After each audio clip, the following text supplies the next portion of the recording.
we're here today because, of course, you are going to be leaving us soon and returning to the States, and you're retiring, and we just wanted to take a moment to get our last little opportunity to chat with you and learn a little more about you. Your last roasting.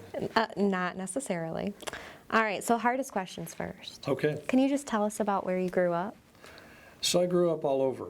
My dad worked for the government, and we moved around a lot. I'm from Texas, but we lived all over the United States as a kid. I ended up going back to Texas in my junior year in high school, so I call that home, but I grew up all over the U.S. Okay. Now, what was your favorite thing when you were a child? What was your favorite thing about school? I'm not sure that I had a favorite thing about school. I was not a particularly successful student or a high flyer by any stretch. I found school to be hard until about 5th or 6th grade, and then all of a sudden I was like, hey, wait, they just want you to do your work. Light bulb. Yeah, the light bulb kind of went off, and it was better after that, and then I enjoyed probably language arts more than anything else. But yeah, again, we moved around a lot as a kid. When you were in high school, did you ever think about what career you wanted, and did you think about education as an option? I really didn't. It was probably my senior year in high school before I decided college was a good idea.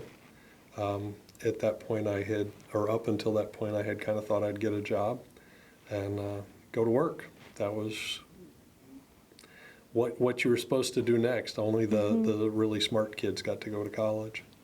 Okay. So what would this Jim here, what was he looking forward to in the years to come? This graduation photo here. I don't really know. Again, by that point I had made the decision, okay, maybe I can go to college. I'm going to look towards that.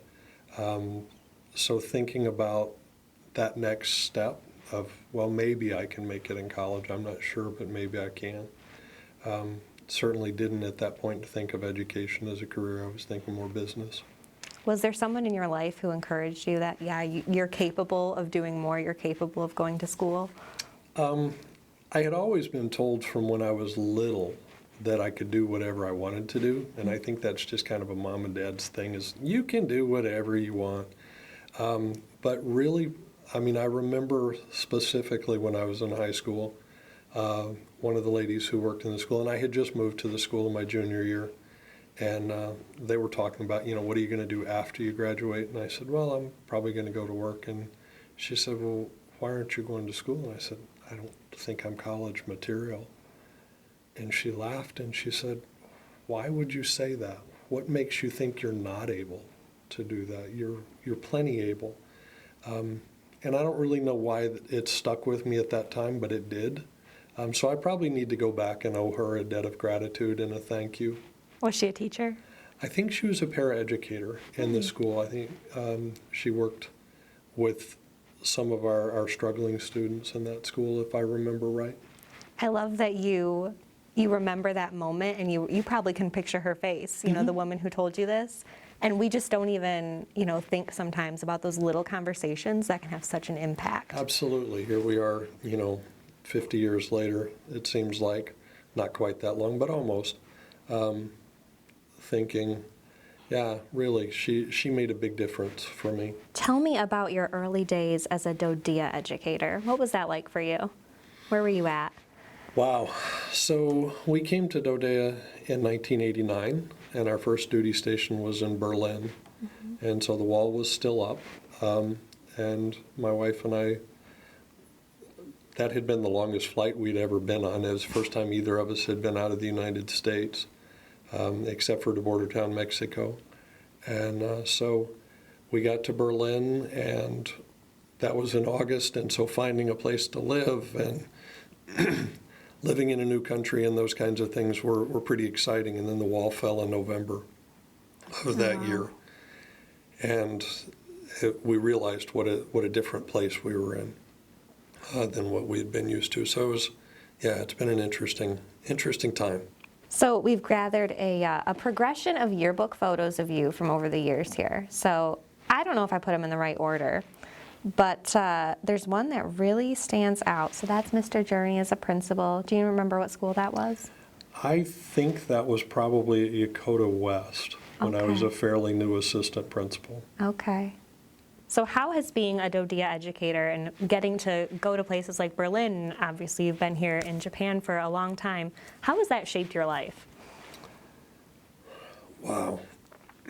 That's a really tough question, because I'm not sure what life would have been like had we not done that. You know, when we first started out and we first got married, we were living in Texas and teaching in Texas, and certainly we're happy and, you know, doing all the things that young married people do. But the opportunity to be, to see the world has broadened our perspectives on things and has changed the way that we look at life and the opportunities and how blessed we are for just the things that we've been able to do. That's a great answer for a tough question. So you already talked about your wife, but I know you've not gone on this DoDEA adventure alone, and your wife has been there right alongside you. So can you tell me a little bit about the adventures that you've been able to take together?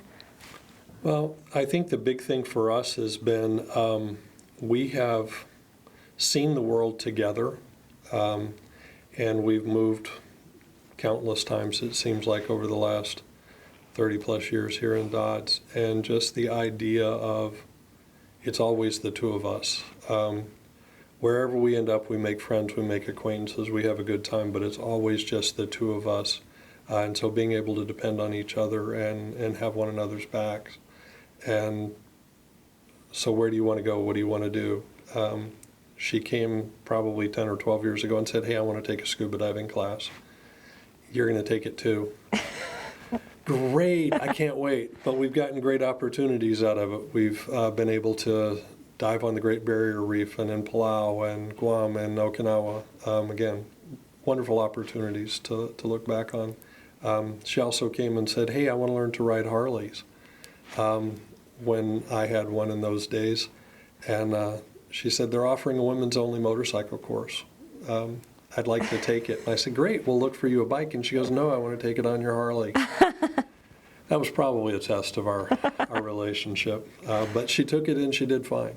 So it's just been a great opportunity, or a series of great opportunities and adventures to see and experience the world. And I know I've seen a photo too of you getting to pet an elephant. Where were you there? We were in Thailand. Okay, okay. Yeah, another of her great ideas. Let's go to the elephant sanctuary. Well, it's a memorable, yeah. Absolutely, It's gotta be. absolutely. It was a good time. Wonderful. This one really stands out to me. So can you tell me about the fashion statement of this photo? So that was a great story. Okay. I had ridden Harleys for years and would come to school on occasion on my bike, usually a work day or something like that. And kids, teachers were always amazed. And they're like, man, you should have a photo taken in your Harley gear.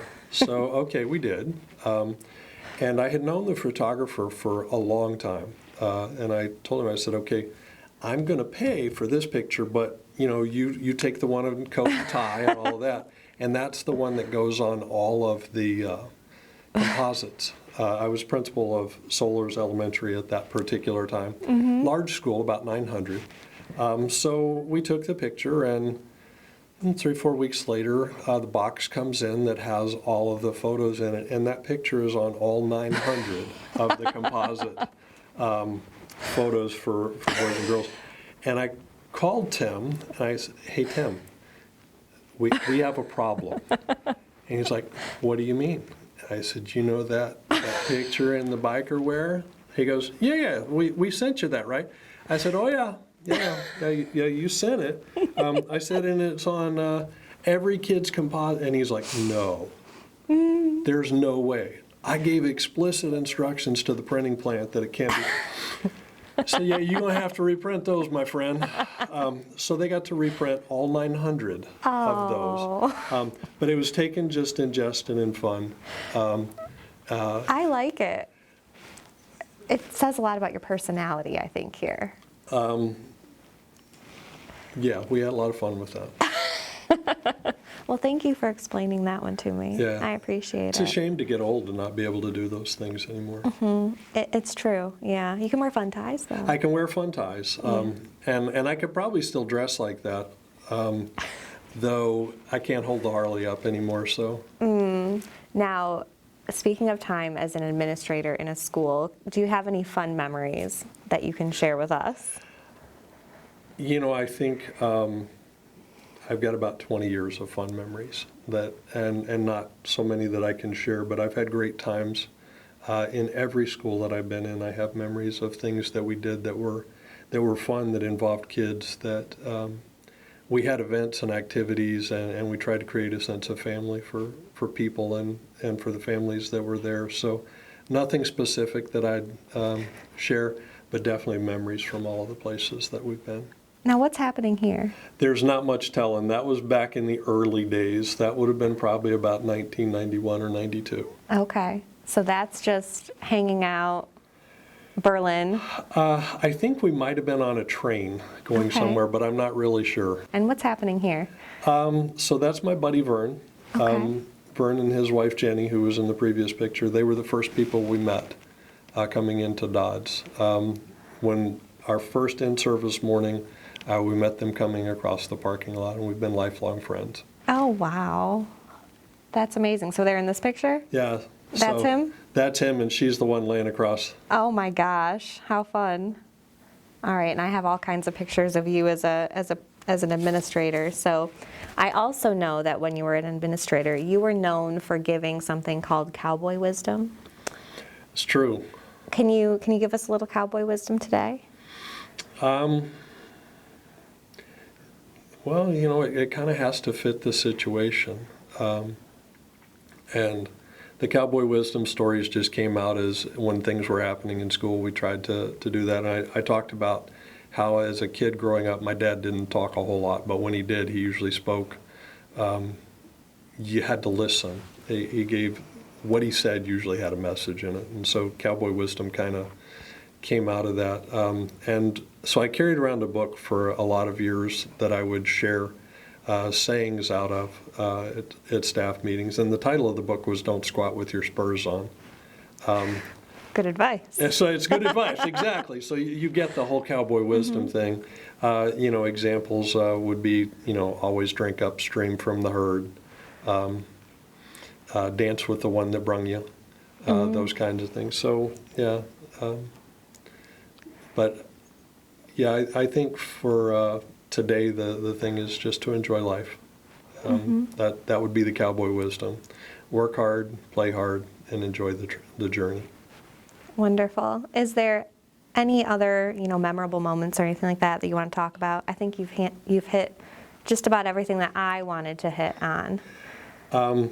Again, Dodea has been a wonderful experience. Who would have thought 33, 34 years ago when we first started talking about coming into the program that we would have gotten to see the world. And again, our original plan was we were going to go overseas for 2 years and then come home and buy a station wagon and a house, have kids, get a dog, do all of those things.